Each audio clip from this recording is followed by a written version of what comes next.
Muitas igrejas possuem a prática de disciplinar publicamente pessoas em pecado. Você cometeu um pecado, você cometeu um erro, logo você vai ser exposto na frente de todo mundo. E um texto muito utilizado para basear isso é um texto de Paulo, em que ele ordena que todos aqueles que estão em pecado sejam expostos publicamente. O texto parece nos indicar que pode ser qualquer um da congregação que esteja em pecado contínuo, ou presbíteros que estejam pecando. 1 Timóteo 5,20 diz exatamente o seguinte: quanto aos que vivem no pecado, repreenda-os na presença de todos, para que também os demais temam. A grande questão aqui é: quem são os que vivem em pecado? Se refere aos presbíteros, isso é, os presbíteros que vivem em pecado, ou se refere a qualquer um na igreja que esteja pecando? É isso mesmo que diz o texto? Ou o texto diz outra coisa? A quem Paulo estaria se referindo em 1 Timóteo 5,20?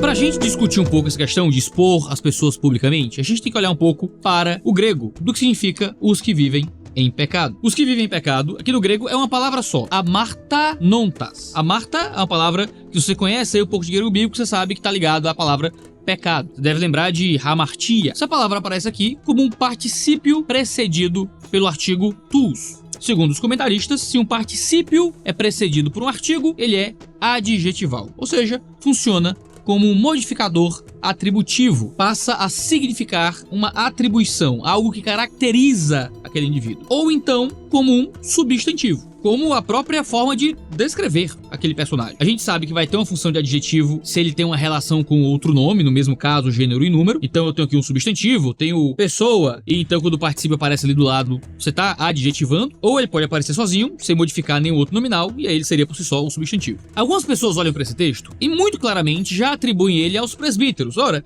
Paulo está falando sobre presbíteros quando fala sobre os que pecam, certamente está falando sobre presbíteros que vivem em pecado. No entanto, tem uma questão gramatical aqui que nos impede de dizer isso de forma tão direta, por mais que eu acredite que essa seja realmente a melhor interpretação. Mas o ponto é que, gramaticalmente, Paulo não está fazendo uma relação direta entre os que pecam e os presbíteros. Deixa eu explicar isso olhando um pouco para o grego aqui do texto. No nosso texto, presbíteros está, no caso, nominativo. Portanto, os que pecam aqui no grego não estaria como um modificador atributivo de presbítero. Isso não quer dizer que a palavra não possa se referir a presbíteros, mas somente que não há uma direta relação gramatical aqui. Ou seja, gramaticalmente, nós não temos estabelecido de cara quem são esses os que pecam. Porque se houvesse aqui uma relação gramatical fácil, já matava a questão, já acabou, não tem que apelar para mais nada, para contexto, a gramática já solucionaria o nosso problema. Agora, não pense que a questão gramatical resolve todas as questões interpretativas. Às vezes a gente com um pouquinho só de grego acha que a gramática é tudo, que a gramática resolve todas as questões, mas não é isso. A gente não olha só para a gramática para saber exatamente o sentido das relações sintáticas e lógicas dentro de uma passagem. Se a gramática não resolve o nosso problema, então a gente tem que olhar para a lógica e para o contexto do que está sendo estabelecido aqui. Como presbíteros aqui no grego é o referente mais próximo, logo, logicamente, contextualmente, é mais provável que o verso 20 esteja referindo também aos presbíteros. É por isso que há essa ambiguidade a quem Paulo se refere aqui. Alguns comentaristas, como John Stott, como Thomas Lear, como Hayne Griffin e o próprio Gordon Fee, defendem que, apesar de não haver uma relação direta de atribuição gramaticalmente aqui, por causa da diferença dos casos nominativo e acusativo aqui, o referente mais próximo é os presbíteros. Por isso, Paulo ainda estaria falando deles. Lear e Griffin dizem que, apesar de não haver uma menção direta aos presbíteros no versículo, é uma dedução muito natural pelo contexto que ele lida com presbíteros e que presbíteros que pecassem era a preocupação de Paulo. O Gordon Fee simplesmente presume que Paulo continua se referindo aos presbíteros e que nos versos 19 e 20 ele dá dois direcionamentos. O primeiro é que nenhuma acusação sem suporte de outros deveria ser feita contra o presbítero. O segundo é que eles deveriam ser repreendidos em público, isso é, diante da congregação. A lógica do Gordon Fee, para concluir que o verso 20 se refere aos presbíteros, parece ser a seguinte. Primeiro, Paulo fala daqueles que merecem dupla honra, versos 17 e 18. Em segundo lugar, ele fala que as denúncias contra os presbíteros não podem ser isoladas, mas devem ser feitas com mais de uma testemunha. Em terceiro lugar, considerando que o depoimento das testemunhas é verdadeiro, os presbíteros que pecam devem ser repreendidos diante da congregação. Se seguirmos essa lógica do Gordon Fee, nós vemos que ele trabalha com os opostos. Os presbíteros que trabalham bem, e por isso são dignos de dupla honra, e os presbíteros que pecam, e por isso devem ser repreendidos diante da congregação. Os comentaristas Kent Hughes e Brian Chappell seguem essa lógica porque afirmam que havia líderes em Éfeso que eram dignos de dupla honra porque faziam seu trabalho com integridade. Infelizmente, havia outros que estavam falhando. E assim, Paulo trata da questão da disciplina a tais líderes. Towner também concorda que Paulo está se referindo aos presbíteros aqui, quando ele diz que a implicação é que de fato havia um problema vigente na comunidade envolvendo presbíteros que pecam, e sugere que a denúncia feita por mais de uma pessoa não surtiu efeito de arrependimento, tendo chegado ao ponto da repreensão pública. Ele diz que, apesar da identificação precisa dos atos que se constituem como pecado nesse caso seja possível, a linguagem de Paulo categoriza o comportamento em termos de descrença e rebelião contra Deus. Ou seja, segundo esses teólogos, Paulo não se referiu a um grupo de pecadores em geral na igreja que vivem em seu pecado, mas ainda se refere aos presbíteros. Agora, por mais convincente que seja essa posição, nem todos os teólogos seguem exatamente a mesma perspectiva, e alguns argumentam, com base em uma leitura diferente da estrutura aqui do texto, que Paulo está fazendo uma divisão entre presbíteros e os pecadores, de que ele tratou de presbíteros antes, agora ele está tratando de uma outra comunidade, cristão de forma geral, que são pecadores. Essa, por exemplo, é a posição do Raymond Collins, que diz que Paulo não está se referindo aos presbíteros mais, mas agora a um grupo de pessoas na comunidade que está vivendo em pecado. Para ele, depois de ter algo a dizer sobre homens e mulheres idosos, então homens e mulheres jovens, viúvas e então presbíteros, agora ele está tratando de um outro grupo na igreja, que seriam os pecadores. Por isso, Timóteo deveria ter grande responsabilidade com aqueles que continuam em pecado na comunidade. Uma vez que esse grupo continua em pecado, ele deve ser levado diante da comunidade para que outros temam a Deus e evitem pecar da mesma forma. Para o Collins,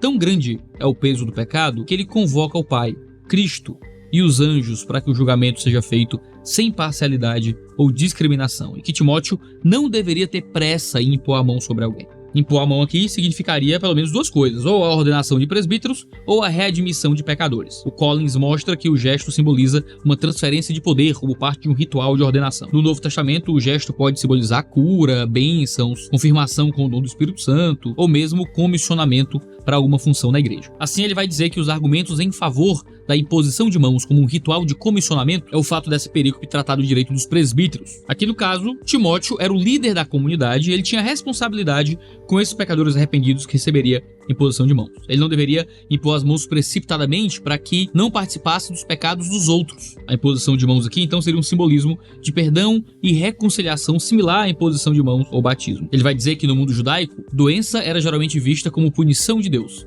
A imposição de mãos conferiria cura e simbolizaria o perdão. O batismo cristão, com a imposição de mãos, era o batismo para a remissão de pecados. No contexto, então, a imposição de mãos, que aparece no versículo 22, é um gesto de perdão e reconciliação. Por isso que, a partir daí, Paulo faz uma pequena digressão para se dirigir a Timóteo, que deveria cuidar de si, tanto espiritualmente quanto fisicamente. E nos versos 24 e 25, volta a tratar dos pecados e das boas obras. Paulo compara um com o outro, dizendo que há boas obras e há pecados que se fazem evidentes, enquanto outros se revelam posteriormente. Essa revelação pode ser tanto diante de Deus na volta de Cristo, quanto ainda em vida, ou ainda as duas coisas, porque elas não são necessariamente mutuamente excludentes. Isso é, alguns pecados podem ser escondidos por um tempo e se tornarem evidentes em vida depois de um tempo. E mesmo assim, ainda haver pecados escondidos que somente serão revelados diante de Cristo. A mesma coisa pode ser dita sobre as boas obras. Algumas logo se veem, enquanto outras não poderão ficar escondidas, seja em vida, seja aquelas que só se revelarão diante de Cristo. Claro que nem todos vão concordar com essa leitura e vão argumentar que, na verdade, o que você tem é Paulo falando sobre impor as mãos de presbíteros, seja para restabelecê-los ao presbitério, seja como uma cautela inicial. Olha, cuidado com os homens pecadores, gente que você vai acabar tendo que repreender em público quando você ordenar o ministério anteriormente. Enquanto o Collins interpreta que Paulo está retomando o argumento para o grupo dos que pecam como uma advertência de que não adianta esconder os pecados, Gordon Fee argumenta que Paulo agora retorna à questão dos pecados dos presbíteros e de não se apressar em impor as mãos. No caso, ambos os argumentos têm lá seu grau de convencimento, e nenhum dos apresentados fere necessariamente algum princípio bíblico. No entanto, os versos 24 e 25 parecem reforçar que no verso 20, Paulo ainda esteja se referindo aos presbíteros por causa da seguinte lógica. Verso 17, presbíteros que presidem bem. Verso 20, presbíteros que pecam. Verso 24, pecados. Verso 25, boas obras. Ou seja, os versos 24 e 25 retomam o comportamento dos presbíteros, em 17 e em 20. É claro que também pode se argumentar, seguindo Collins, que 24 e 25 tratam de pecados e de boas obras em geral. Mas eu acho que a estrutura que a gente sugere aqui parece ser mais coesa na argumentação de Paulo, porque ele é claro quando fala tratando com as viúvas mais velhas e as mais novas. Ele também é claro no tratamento dos jovens, sejam homens ou mulheres. E no capítulo 6, ele nomeia claramente como os servos devem se portar diante dos seus senhores, quer ele tenha senhores crentes ou senhores descrentes. Portanto, seria estranho que Paulo não deixasse claro do que ele está falando especificamente aqui, se ele estivesse lidando com um grupo diferente dentro dentro da igreja, que tá vivendo em pecado, diferente do grupo que ele tá falando agora. Me parece confuso que Paulo misture esse grupo aqui no meio dos presbíteros, se não fosse o mesmo grupo dos presbíteros. Em segundo lugar, Paulo vem tratando de grupos específicos dentro da igreja, e em 6:1-2 também. Seria no mínimo estranho que em 5:20-25 ele falasse de um grupo que não é exatamente específico, isso é, aqueles que pecam. Que grupo é esse, né? Ele fala de jovens, de senhoras, de adultos e tal, e do nada aqueles que pecam. É muito genérico. Se de fato Paulo quisesse trabalhar aqueles que pecam, isso é uma generalização de todos aqueles que fazem parte da igreja em algum nível. Os senhores, senhoras, moços, rapazes, os servos. Ele teria que deixar isso um pouco mais explícito. Seria mais lógico que o trecho de 5:20-25 viesse depois de 6:1-2, então. Porque serviria como um arremate para todos aqueles que fazem parte da congregação. Senhores, senhoras, rapazes, moças, presbíteros, os servos e então os dentro desses que estão em pecado. Agora, talvez haja um ponto bíblico a ser considerado aí. Se todos aqueles que pecam devem ser trazidos à frente, a gente tem que calibrar isso bem com Mateus capítulo 18, onde um irmão pega em pecado, quando se arrepende, aquele pecado fica restrito entre você e aquele irmão. Se ele não discutou, você vai chamar uma ou duas pessoas, um pouco mais pessoas, para poder conversar, e então aquilo se expõe um pouco mais. É apenas em caso de pecado não arrependido, quando você chama ao arrependimento e a pessoa não se arrepende, aí sim você chama a igreja e expõe a igreja. Se nós não estamos falando de presbíteros, estamos falando de membros comuns, é importante lembrar que a exposição dos pecados de membros comuns só acontece depois de chamadas constantes, frequentes, repetidas ao arrependimento, que não acontecem, que não são acatadas, e aí sim há uma exposição pública. Não faz sentido que pessoas comuns sejam expostas na igreja por qualquer pecado, porque senão qual é a função da igreja, né? Nós vamos pecar com frequência. A igreja está ali para nos exortar e nos corrigir. Se nós formos expostos em cada pecado que cometemos, e aí tem que estar expondo a igreja inteira o tempo inteiro, porque estamos pecando o tempo inteiro.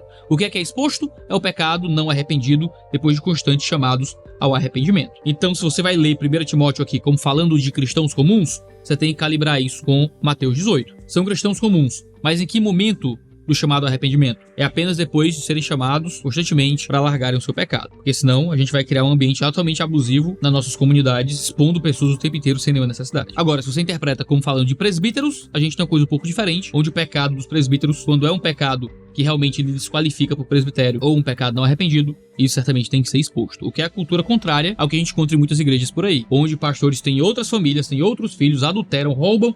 Não, vamos proteger a igreja. Vamos proteger a igreja, não vamos contar. Vamos proteger a igreja e ninguém vai saber. Proteger a igreja é ser aberto sobre a vida moral daqueles que lideram a igreja. Não contar para a igreja os pecados dos pastores não é proteger a igreja, é proteger os pastores. Proteger a igreja é deixar aberta, certo, a vida moral daqueles que se tornaram inaptos ao ministério por causa de uma vida de pecado. É por isso que eu sigo entendendo que 5:20-25 se refere inteiramente aos presbíteros e à forma como os que presidem bem e os que pecam devem ser tratados. Ao dar dupla honra aos que presidem bem, haveria encorajamento tanto para os que já presidem, para que eles presidam ainda melhor, quanto para despertar a congregação que outros venham se tornar presbíteros. Por outro lado, a repreensão pública sem parcialidade, sem discriminação, serviria como um alerta para todos e para despertar o temor do Senhor em toda a congregação. Uma vez que presbíteros devem ser modelos, o seu bom trabalho deve ser honrado como um comportamento a ser copiado e o seu pecado deve ser tratado para que nenhum outro membro peque do mesmo jeito. Diante dos falsos mestres e da falsa doutrina que surgiram e em contraposição à boa doutrina que Timóteo aprendeu e deveria ensinar, a honra para os bons presbíteros e a disciplina para os presbíteros pecadores é imprescindível para manter a santidade da igreja. Um falso mestre poderia se passar por um presbítero e influenciar que outros sigam suas falsas doutrinas e imitem seus pecados. Por isso era e ainda é fundamental que presbíteros que pequem sejam trazidos à frente da congregação para que haja temor a Deus, porque o temor do Senhor é o princípio da sabedoria. Essa é a exortação final de Salomão sobre como viver a vida debaixo do sol. Não é para expormos todo mundo que cometeu algum pecado ou que está em pecado, mas existe exposição para aqueles que estão vivendo sem arrependimento, para aqueles que são em posição e liderança, porque representam de fato o povo de Deus. Não faz sentido que presbíteros em pecado tenham seus pecados escondidos, conservados pela igreja. Eles precisam ser expostos. O pecado da liderança tem que ser posto a público para que o povo de Deus se proteja do mal. E você, o que é que pensa disso? Não deixe de comentar aqui embaixo para a gente continuar essa discussão. Então não deixe de se inscrever no canal e assinar as notificações para ficar sabendo sempre que houver vídeo novo. Um cheiro no seu cangote e até a próxima.